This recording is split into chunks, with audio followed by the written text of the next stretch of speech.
Continuando, então, a parte dos ritmos do CEP, a gente vai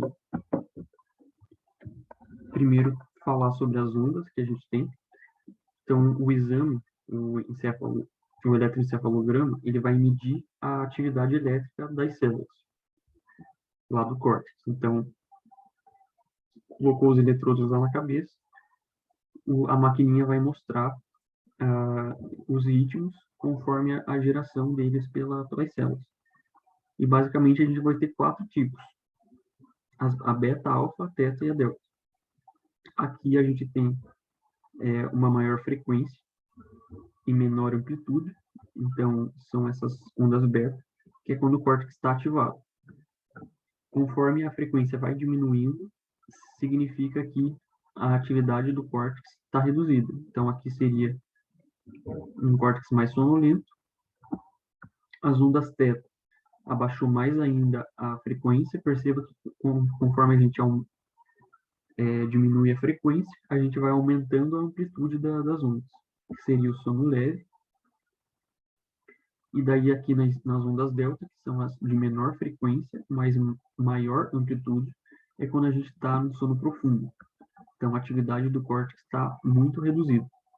Quando a gente entra naquele sono REM, que é o do movimento rápido dos olhos, lembra que o córtex ele imita um córtex ativado. Então, quando a gente vai para o sono REM, o que aparece lá na máquina vai ser as ondas beta, que são de alta frequência. Então, o sono ele é definido como um estado facilmente reversível de reduzida interação com o ambiente. Então, basicamente, a gente está em um estado de pouca interação com o ambiente, sem troca de sensações com o ambiente, mas ele é facilmente reversível. Então, isso aqui diferencia, por exemplo, o estado de coma, em que a gente está com essa reduzida interação com o ambiente, mas não é facilmente reversível. E a gente tem essa divisão entre sono REM e sono não REM. Então, o sono REM é esse período de repouso que o encéfalo não vai gerar sonos complexos, e a gente está com aquelas ondas lentas, de baixa frequência, e o sono REM é dividido em 4 estágios, 1, 2, 3 e 4. Aqui no estágio 1 é quando a gente começou a ficar sonolento, então é uma vigília relaxada com ritmos altos, é aquela parte de transição, quando você está começando a dormir. O estágio 2 é um pouco mais profundo, então aqui a gente já está dormindo mesmo, mas é um sono bem leve, vai durar de 5 a 15 minutos. O estágio 3 é quando começa as ondas delta, então essas ondas que são as menos, a de menor frequência, que é daquele sono bem profundo, é o início delas, e a gente já tem poucos movimentos corporais e oculares. E daí a gente vai para o estágio 4, que é o mais profundo, daí a gente só tem ritmo delta, são aqueles ritmos de grande amplitude e baixa frequência. Sono do movimento rápido dos olhos, que é o sono REM. Então, ele vai ser aquele sono em que o ECG vai se parecer com o estado acordado. A gente está dormindo, a gente está num sono profundo, porém, o córtex está criando aferências dele mesmo, como se fossem coisas externas. Então, é definido aqui como encéfalo ativo e alucinado em corpo paralisado. A gente está dormindo, mas o nosso cérebro está criando situações e está ativado por meio dessas aferências que ele mesmo está produzindo. Como que vai ser o ciclo do sono? Então, 75% é o não REM, que é aqueles dos estágios 1 a 4, e 25% é o sono REM. A gente começa no estágio 1, que é quando a gente está sonolento, o estágio 2, que é aquele sono bem leve, vai para o estágio 3, que fica um pouco mais profundo, e o estágio 4, que é o mais profundo. Quando a gente chega no estágio 4, a gente vai voltar para o estágio 2, que é um sono um pouco mais leve, e do 2 a gente passa para o sono REM, que é quando o córtex está ativado. E daí aqui a gente tem o fim do ciclo. A gente volta para o 2, do 2, 3, 4, volta para o REM, 2, 3, 4, volta para o REM, até que quando a gente acorda, a gente passa para o estágio 1, quando a gente acorda de forma natural, né? Se algo nos acordar, como despertador, por exemplo, daí a gente pode estar em qualquer estágio. E quando a gente lembra dos sonhos que a gente tem, geralmente é porque a gente acordou aqui no sono REM. Porque a maioria dos sonhos que a gente tem, dos sonhos que a gente tem, que são sempre durante o sono REM, A gente não lembra depois que acorda. Quando a gente é acordado no sono REM, geralmente a gente se lembra desses sonhos. Sistema auditivo agora. Eu falei pouco ali da parte do ciclo de sono e vigília, porque são os principais pontos, né, do que a gente tem que saber, mas tem mais coisa, daí vocês dão uma olhada, aquilo ali mais para relembrar. Sistema auditivo. Lembrar que esses sistemas sensoriais que a gente tem no corpo, a ideia é pegar o estímulo que está vindo externo, transformar ele em corrente elétrica para ser mandada para o córtex analisar. Quem que vai ser o responsável por pegar a onda sonora e transformar em corrente elétrica? A cóclea. Então, a gente vai ter o sistema auditivo trabalhando ali nisso. A onda sonora ela vai mover essa membrana timpânica, que está aqui separando o canal auditivo médio do interno, a orelha média da interna. Quando a gente tem a movimentação da membrana timpânica pela onda sonora, os ossículos vão começar a se movimentar, vão começar a se mexer aqui, e eles empurram a janela oval, que é essa portinha que a gente tem na cóclea. E lá dentro da cóclea a gente vai ter um líquido. E quando o ossículo empurra a janela oval, esse líquido lá dentro vai se movimentar. Então, como que é a cóclea por dentro? A gente vai ter 3 compartimentos ali, que são a escala timpânica, vestibular e média. A timpânica e a vestibular, que são as mais externas, elas têm perilinfa, que é um líquido com mais sódio e menos potássio. E já a escala média, que é a que está no meio, ela vai ter a endolinfa, que é um líquido com mais potássio e menos sódio. Então, para lembrar disso, só pensar, o que está no meio é a média, endolinfa. Lembra que endo é prefixo para o do meio. E lembrar do potássio aqui seria... Lembra que o potássio está mais concentrado dentro das células do corpo? Então, eu uso isso para lembrar que a parte do meio, que é a escala média, é a que tem a endolinfa, porque está no meio, e tem mais potássio, porque tem mais potássio dentro, na parte do meio. Já a perilinfa é o que está em volta, então está na escala timpânica e vestibular, que são as mais externas ali na cóclea, e ela vai ter mais sódio, que é o que está para fora da célula. Isso é só uma analogia, para tentar ficar mais fácil de lembrar. Mas daí, basicamente, vai acontecer isso. Mexer ali nos ossículos que empurrou a janela oval. Aqui a gente tem o esquema. Esse líquido vai fazer com que a membrana basal, a membrana basilar aqui, se movimente. Essa membrana, ela tem uma estrutura bem complexa aqui, mas o que a gente tem que lembrar bem é que nessa membrana a gente vai ter células ciliadas. Essas células ciliadas, elas vão se movimentar conforme o líquido está se movimentando ali dentro da cóclea. Então, o líquido se movimentou, as células ciliares se movimentam, a gente vai ter essa movimentação dos cílios. Quando a gente tem essa deflexão para cima da membrana basilar, os cílios se dobram. Então, a gente tem uma inclinação aqui para fora, se afastando, se aproximando aqui do modilo, que seria essa parte aqui, essa parte em rosa. E quando a membrana basilar se move para baixo, que daí seria essa imagem aqui, foi para cima, voltou para baixo. Daí a lâmina reticular, que é essa parte aqui, que está em volta ali das células ciliares, ela vai se afastar do modilo. Então, aqui, o modilo. E com isso, conforme a gente vai tendo essa movimentação dos cílios, de um lado para o outro, a gente vai ter despolarização e hiperpolarização das células, de forma alternada. Quando a gente tem isso, vão se abrir canais aqui de potássio. O potássio vai entrar dentro dessas células ciliares. Então, aqui está a representação dos cílios. Aqui fora tem a endolinfa, que é aquele líquido que tem mais potássio dentro. O potássio vai entrar quando esses canais se abrirem. Lembra que a célula em repouso ela está mais negativa. Como o potássio, que é uma carga positiva, está entrando, a gente tem o processo de despolarização. Essa despolarização da membrana da célula faz com que canais de cálcio se abram, o cálcio vai entrar dentro da célula e ele vai estimular a formação daquelas vesículas com neurônio, com um neurotransmissor.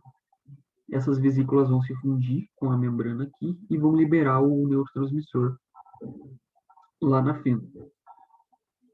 E daí o gânglio aqui do neurito, o neurito do gânglio espiral vai receber esse sinal e vai mandar lá para o nervo coclear, que vai formar o oitavo par, que a gente tem o oitavo par craniano, que é o vestíbulo coclear.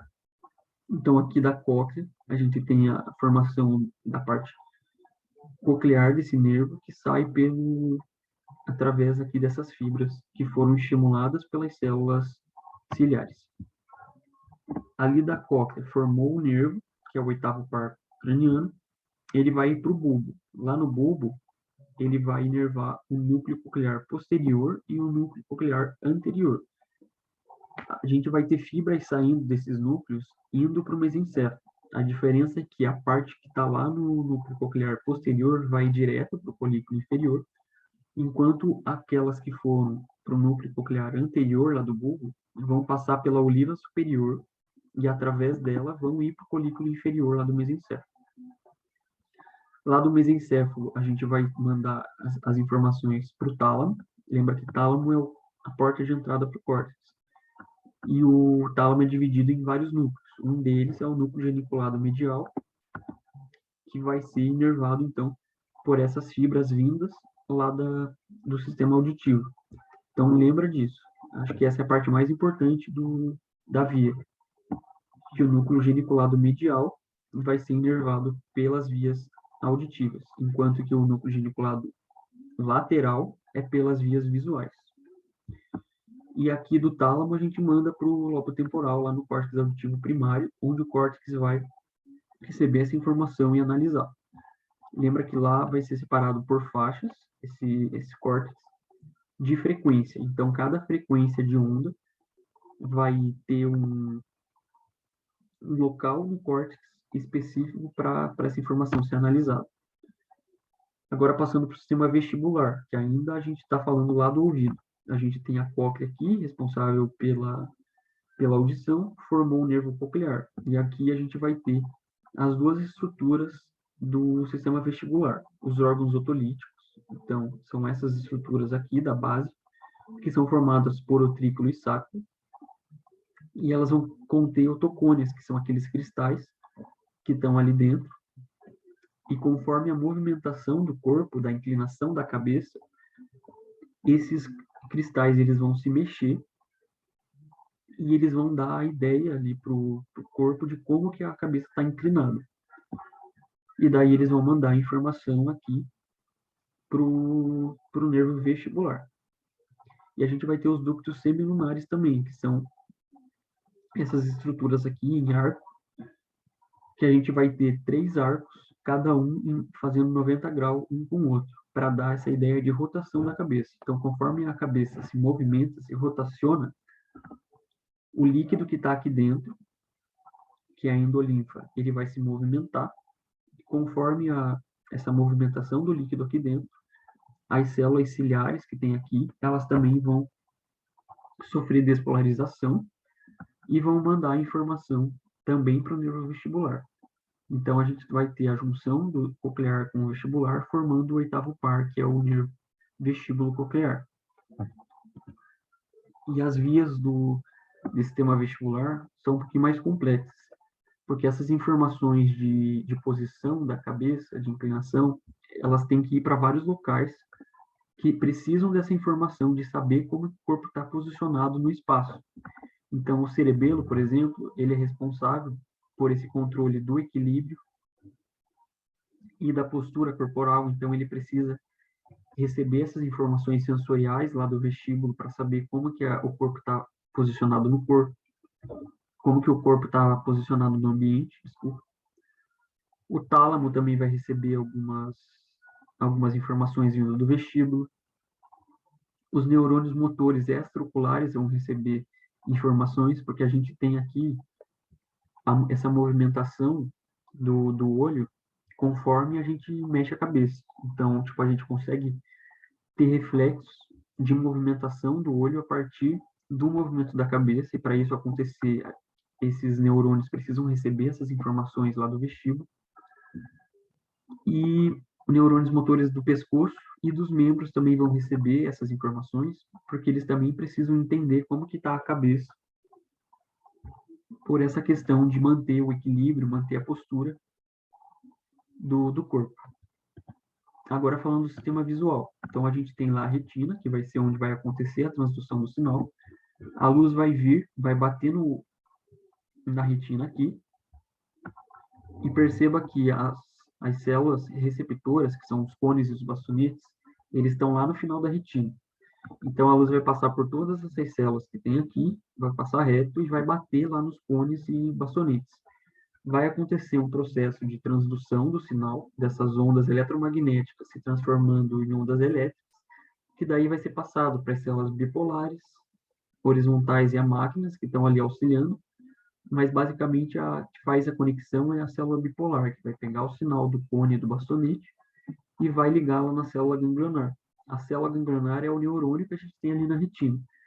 Ele vai pegar esse potencial de ação, ele vai gerar esse potencial de ação e ele vai mandar para o nervo óptico. Então, quando a gente tem a junção de todos esses axônios aqui das células ganglionares, a gente tem a formação do nervo óptico. Como que acontece a fototransdução lá nas células, nos bastonetes e cones? Só lembrando que bastonete é responsável pela visão em si, é mais uma visão em preto e branco, entender que a gente está recebendo estímulo luminoso, enquanto os cones vão ser responsáveis pela visão em cores. Então, a luz bateu lá nessas células receptoras, tanto o cone quanto os bastonetes, o processo vai ser parecido, o que vai mudar é a substância que a gente tem dentro deles. Então, lá nos bastonetes, a gente tem a rodopsina. A rodopsina ela é uma membrana, é uma proteína de membrana. Então, a gente tem aqui a célula, a membrana da célula, que é o bastonete, e lá na membrana dela a gente tem essa proteína chamada rodopsina. Quando a luz bate lá, a gente vai ter esse processo de desbotamento. Então, a rodopsina, que antes era púrpura, vira amarela. E o retinal, que estava inativo dentro dela, vira um retinal ativo. Lembra que retinal ele vem da vitamina A, então é importante na alimentação para o processo visual. E como que está essa célula quando a gente tem ela lá no escuro, sem o estímulo luminoso? O GMP ciclo que tem aqui dentro da célula, ele está constantemente fazendo com que os canais de sódio se abram e o sódio entre na célula.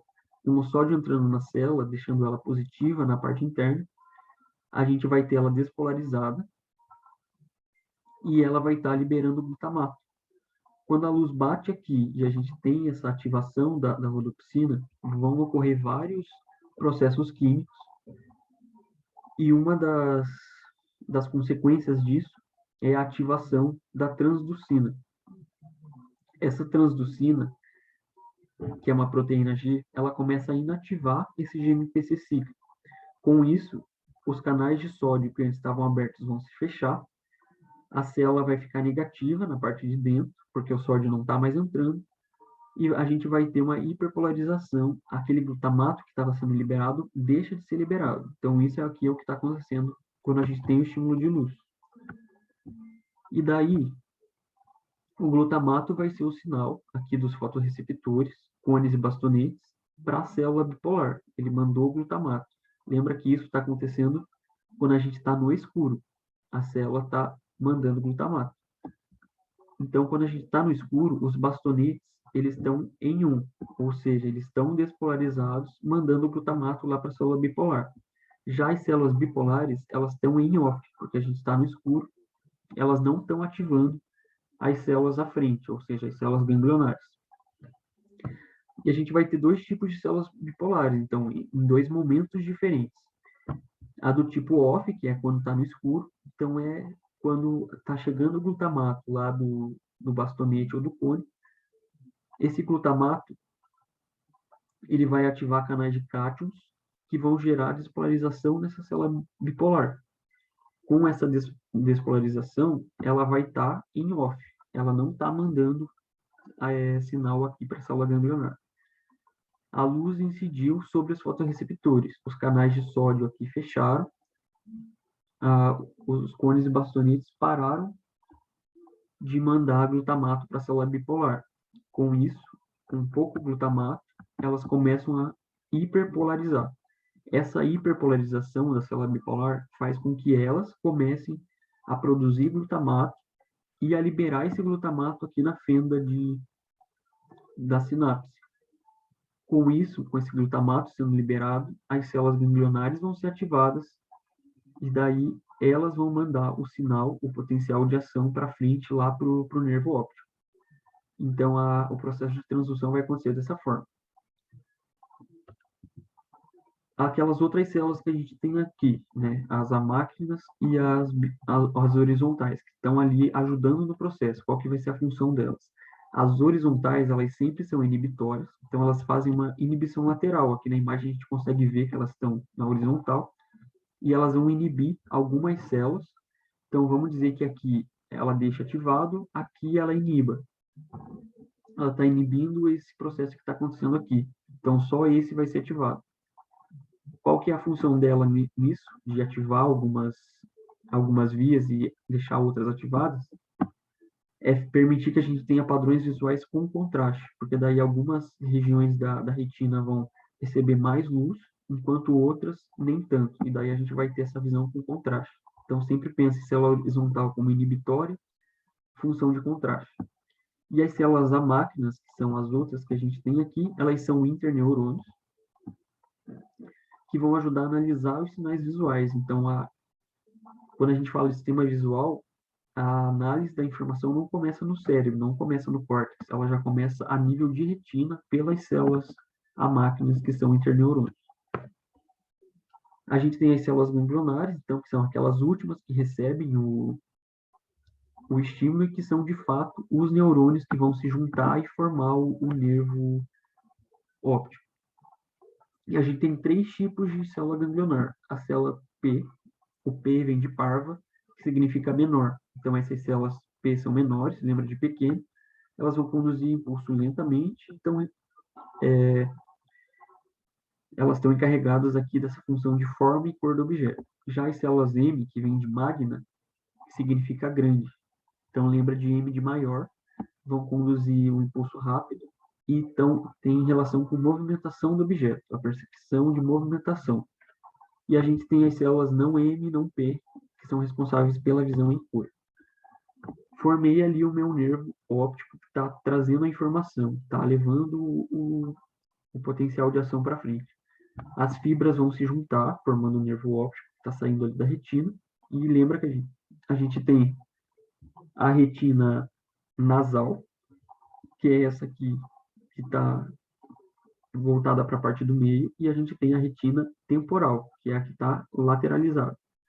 Isso nos 2 olhos. A retina temporal, que está vindo da parte lateral, ela vai continuar reta quando ela passar lá pelo quiasma óptico, enquanto a parte da retina nasal, os 2 olhos, vão se cruzar. A parte que estava lá no olho esquerdo vem para o lado direito, a parte que estava no olho direito vai para o olho esquerdo. Então, a gente tem aqui o quiasma óptico, que é esse cruzamento de parte das fibras do nervo óptico. Saindo ali, eles vão se dirigir para o tálamo. No tálamo, eles inervam o corpo geniculado lateral.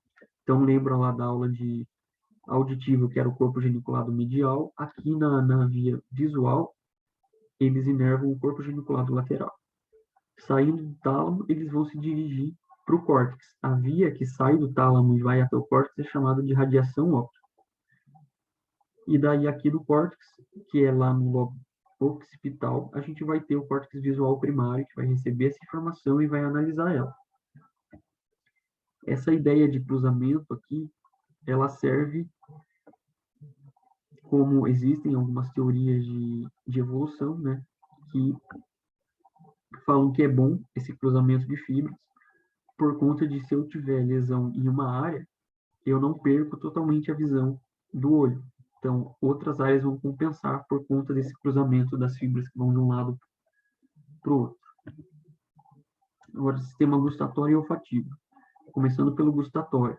Então, a gente vai ter ali na língua receptores, células receptoras que vão sofrer despolarização quando um composto químico se ligar nelas. Daí vai haver potencial de ação quando atingir aquele limiar e vão se abrir canais de cálcio. Lembra que quando o cálcio entra dentro da célula, ele estimula a formação das vesículas, que contém neurotransmissor dentro, e vai liberar o neurotransmissor para passar o sinal para frente. Aqui a gente tem uma diferenciação. Lembra que a gente tem 5 tipos de sabor. O azedo e o salgado, eles vão ter receptores, né, células gustatórias, que quando estimuladas pelo H+, que é o azedo, ou pelo sódio, o Na+, que é o salgado, vai acontecer essa despolarização, vai entrar cálcio dentro da célula e vai liberar serotonina.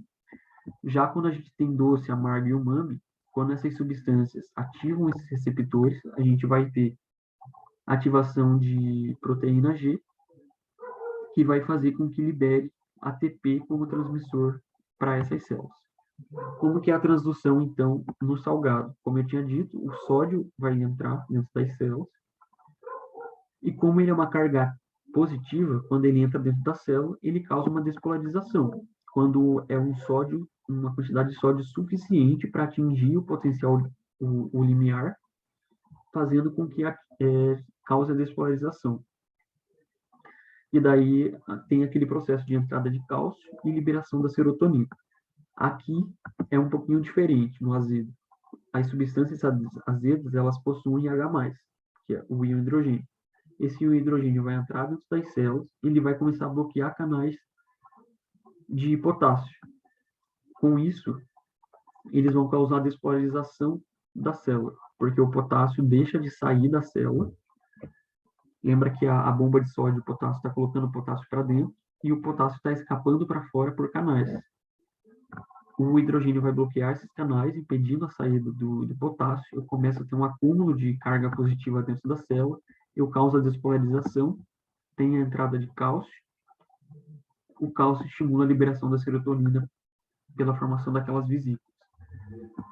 Quando a gente fala de amargo, doce e umami, é o mesmo processo que vai acontecer. O que diferencia é que cada substância vai ativar os seus receptores subsequentes. Então, a gente tem essas substâncias se ligando nos seus receptores, e esses receptores são ligados a uma proteína G.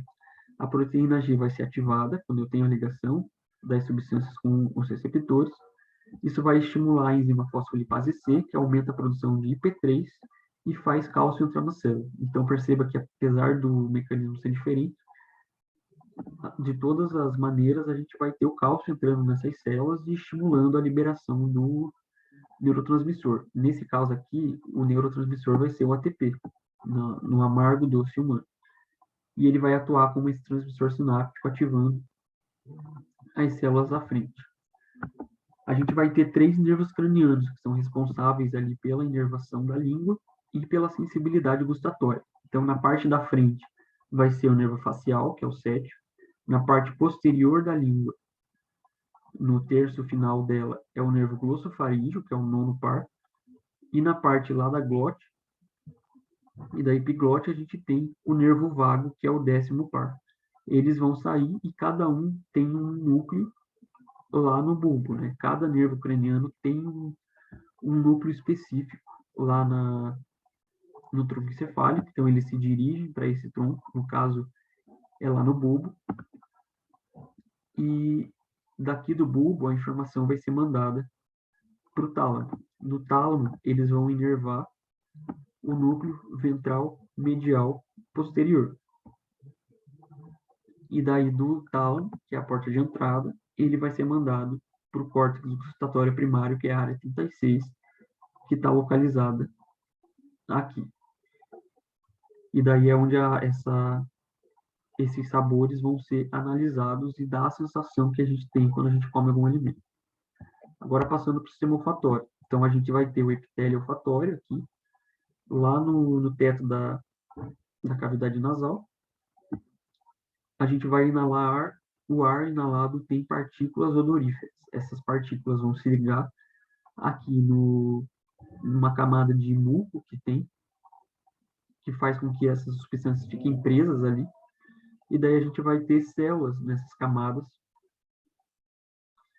que vão, cada uma tem uma função. Então, a gente tem as células receptoras olfatórias, que não são neurônios, mas que vão fazer esse processo de transdução. Então, elas vão se ligar, essas células receptoras que estão amarelas aqui, elas têm esses cílios voltados ali para o muco, e é onde essas substâncias odoríferas vão se ligar. A gente tem as células de suporte, que vão estar produzindo esse muco aqui, e a gente tem células basais, que são fontes de novas células receptoras. Então, aqui está representado separadamente uma célula receptora. A substância odorífera vai ficar presa no muco aqui e vai se ligar nesses cílios dos receptores. Com isso, o que vai acontecer? A gente tem o esquema representado aqui. As moléculas se ligam no receptor, tem uma proteína, então, receptora ali da membrana, e a gente vai ter uma ativação de uma proteína G que está ligada nesse receptor. Com isso, essa proteína G faz com que a adenilato ciclase seja ativado e a gente começa a produzir a AMP-cíclico, que é um mensageiro lá dentro da célula. Esse AMP cíclico, ele vai se ligar a um canal catiônico, ou seja, um canal que passa um cátions. Ele vai abrir esse canal de cátions e vai começar a entrar cálcio e sódio para dentro da célula.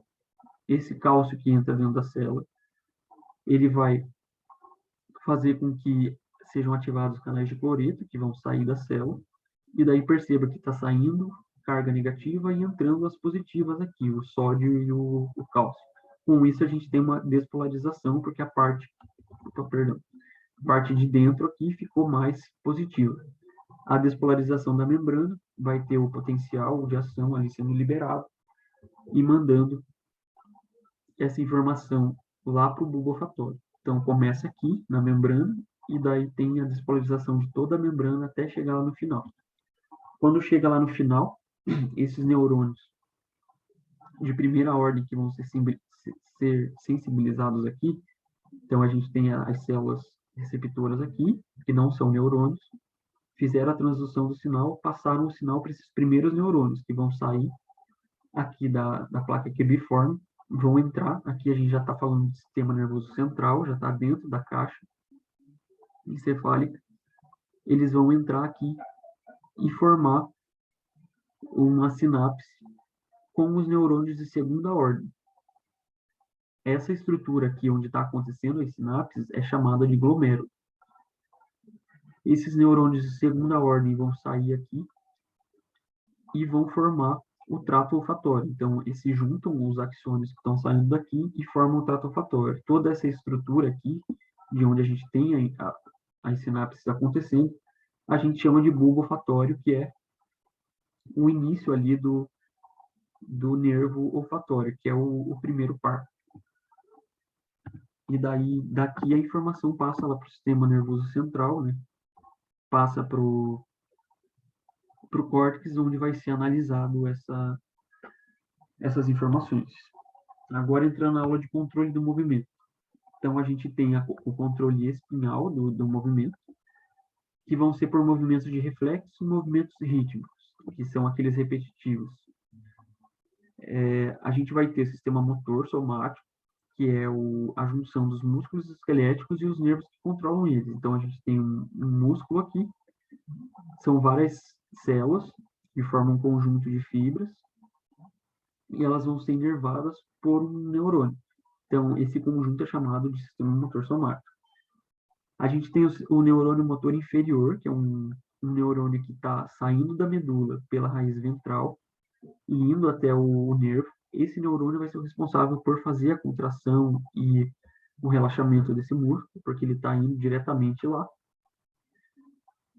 E a gente vai ter dois tipos de neurônio motor inferior, o alfa e o gama. Lembra que o alfa é o que está inervando por fora a fibra muscular, e o gama é o que está indo lá dentro do fuso, que é aquela estrutura que está dentro do músculo, que está inervando esse fuso. E a gente vai ter neurônios sensoriais, que são do grupo 1A e o grupo 1B. Então, lembra que os neurônios sensoriais eles estão na periferia. Então, a gente tem neurônio aqui no músculo sensorial e na pele também, que são aqueles receptores de dor e de tato, eles vão subir pela medula e vão entrar ali pela via dorsal, pelo gânglio dorsal da medula. Então, sempre lembra isso, a parte sensorial é pela parte dorsal, lá da parte posterior da medula, enquanto a motora, ele sai da medula pela parte ventral. O primeiro tipo de movimentação que a gente vai ter controlado pela medula vai ser esse reflexo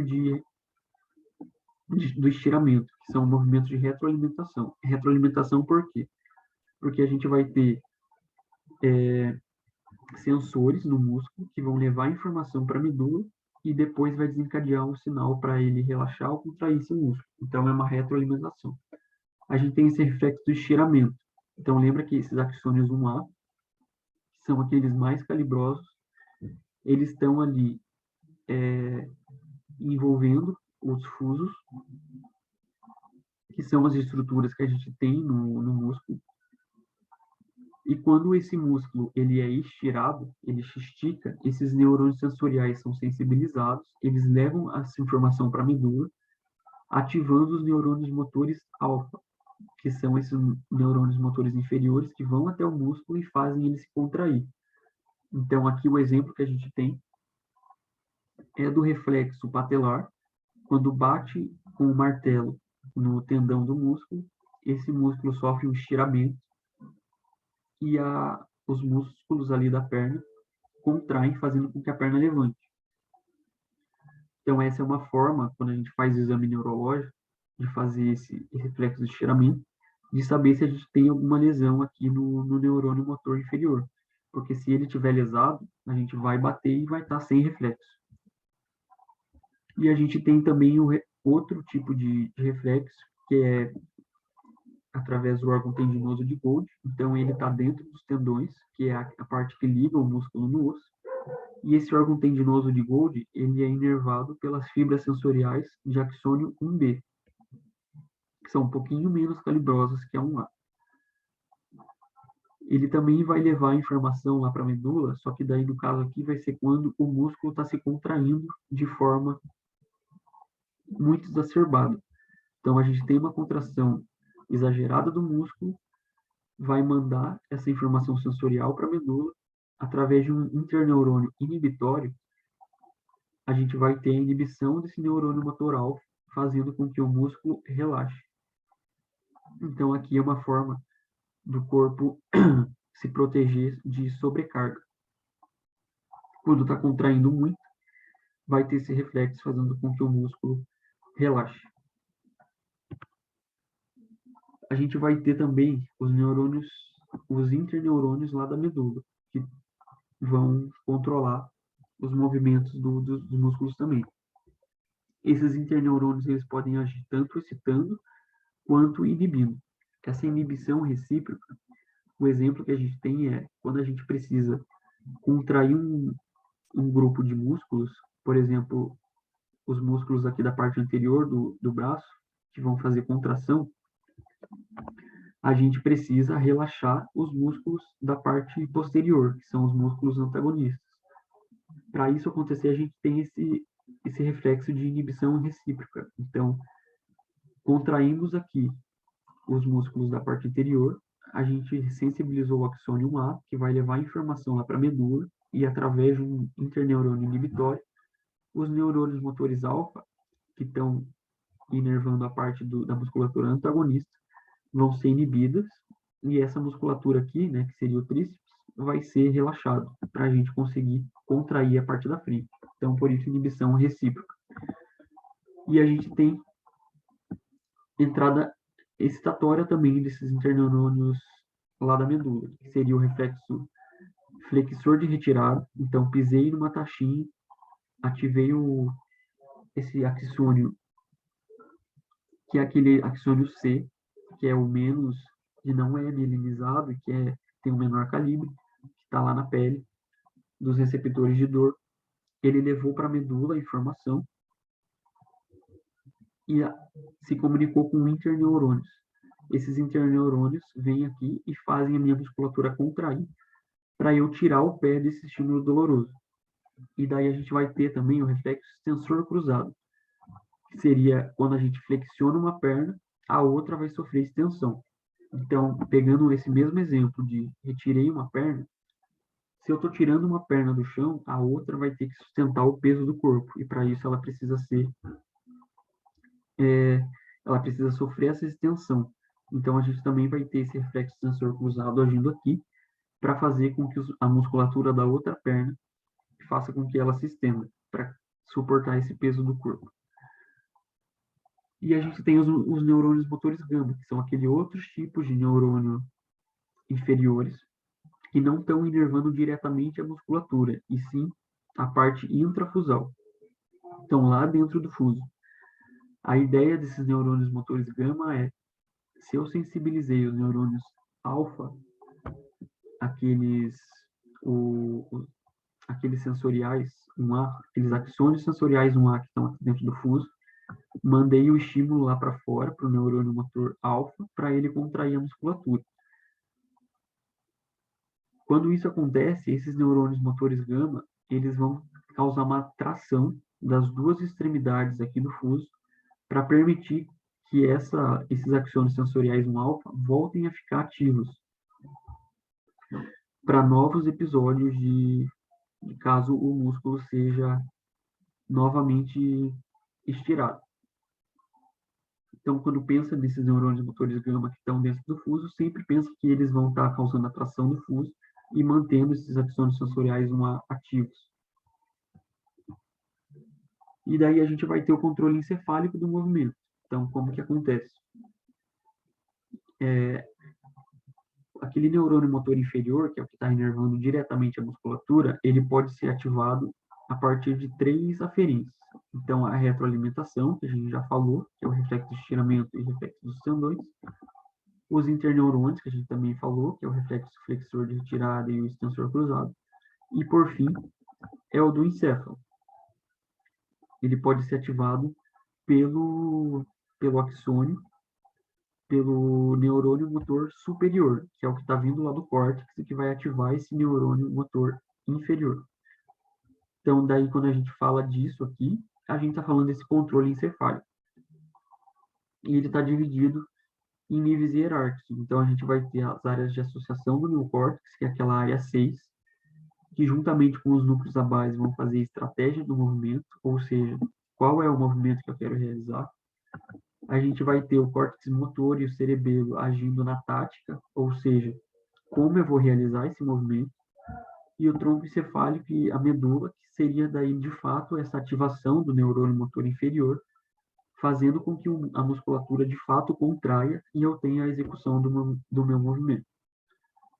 E lembra que a comunicação entre o córtex e a medula vai ser feita através de 2 tratos, né? A gente tem as vias laterais, que são mais responsáveis por controlar a musculatura distal, e as ventromediais de musculatura axial, que seria mais a questão da postura e do equilíbrio do corpo, enquanto as laterais são mais de movimentação mesmo da musculatura, dos braços.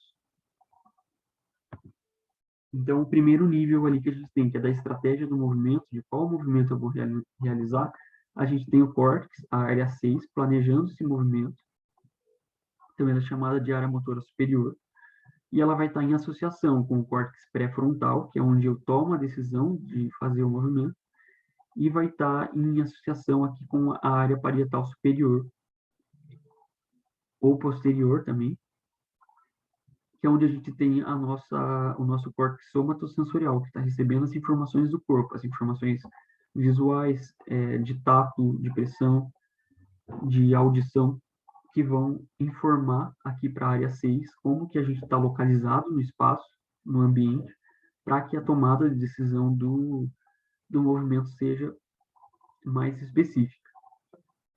E a gente vai ter os núcleos da base, então, que são aquelas estruturas que a gente tem ali no encéfalo, que são responsáveis por fazer aquela alça de informação. Então, eles vão receber, a gente tomou a decisão do movimento aqui na área 6, essa informação foi para os núcleos da base. A gente vai ter um refinamento desse movimento. Então, a gente tem aquela via direta. Lembra que o tálamo ele vai estar sendo inibido pelo globo pálido, quando a gente não está realizando o movimento. Quando a informação passa aqui da área 6 lá para os núcleos da base, ela vai inativar o globo pálido, que estava inibindo o tálamo. Então, inativando o globo pálido, ele vai parar de inibir o tálamo fica ativo. O tálamo ficando ativo, ele vai informar a área 6 de como o movimento tem que ser realizado. Então, ele vai facilitar certos movimentos que são adequados, que precisam ser feitos. Já a via indireta, que envolve o globo pálido interno, que vai estar inibindo também o tálamo, mas no caso aqui dessa via indireta, o globo pálido ele vai ser ativado ali pelo córtex, então a via vai continuar inibida, o tálamo vai continuar inibido, então aqui seria essa via indireta de inibir programas motores inadequados. Então, pensa nos núcleos da base como uma forma de refinar os movimentos que eu quero. Daí a gente tem a tática, que seria como esse movimento vai ser realizado. A gente tem o córtex motor primário, que é a área 4M1, que seria essa área aqui, em vermelho, que daí seria a parte que vai realmente sair os neurônios ali dessa M1, da área 4, e ir até a medula, a partir daquele córtex, daquela via que vai do córtex até a medula, levando a informação para o neurônio motor inferior ou para os interneurônios locais ali, para fazer com que a musculatura seja relaxada ou contraída. E a gente vai ter esse córtex motor também recebendo informações do cerebelo. Então, ali, o cerebelo ele vai estar fazendo uma alça motora, ele vai receber informações lá da área 6, que é onde a gente começou a ideia do movimento, e ele vai instruir o M1 em relação à direção, tempo e força de movimento. Então, ele está relacionado com a precisão do movimento. Ele vai mandar para a M1, e daí o M1 ativa o neurônio motor inferior a partir das informações que ele recebeu também do cerebelo e da área 6. E quando a gente tem, então, todas essas informações confluindo ali para a área 4, ela vai levar essa informação vai passar pelo tronco encefálico, vai chegar na medula, e lá na medula ela encontra o neurônio motor inferior. Então, esse neurônio superior, motor superior, que saiu lá da área 4, chega na medula, ativa o neurônio motor inferior, ele vai para o músculo e executa o movimento. Então, basicamente, é isso que a gente tem de controle encefálico. E daí, só para relembrar, esse neurônio motor inferior vai receber as fontes, os sinais vindo de 3 fontes, o córtex, que é esse neurônio motor superior que a gente falou lá da área 4, os receptores sensoriais, que é a retroalimentação, então quando tem o sensor vindo e estimulando aqui, fazendo essa retroalimentação, e os interneurônios, que são os neurônios que estão ali na medula já, que podem fazer tanto excitação quanto inibição aqui dos neurônios motores inferiores. Então era isso, gente. Qualquer dúvida, é só me chamar. Até mais.